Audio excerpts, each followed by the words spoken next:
আসসালামু আলাইকুম everyone, welcome to স্টকিস। লকডাউনে যখন কোনো মুভি রিলিজ পাচ্ছিল না, তখন একটা Japanese movie Demon Slayer Mugen Train পুরো হলিউডের মুভিদের বিট করে দিয়েছিল বক্স অফিস কালেকশনের দিক থেকে।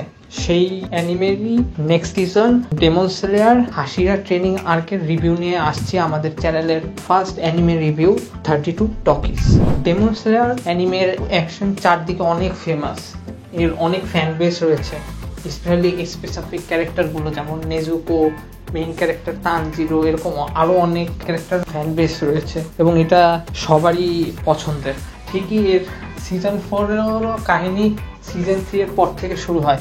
নেজুকো সানকে কনকর করার পর মুজান নেজুকোর পাওয়ারটা নিতে চায়, তখন এই পুরো সিজনটাই ওর উপর বেস করে তৈরি যে সবাই এর জন্য কি ট্রেনিং করে।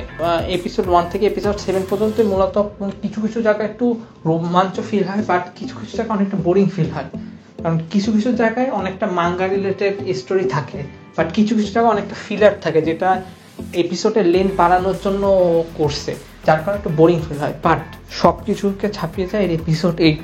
এর এপিসোড 8টা চরম, পুরো এপিক লেভেলের, যেটা বোঝাচ্ছে যে সামনের শেষ যুদ্ধের একটা শুরু।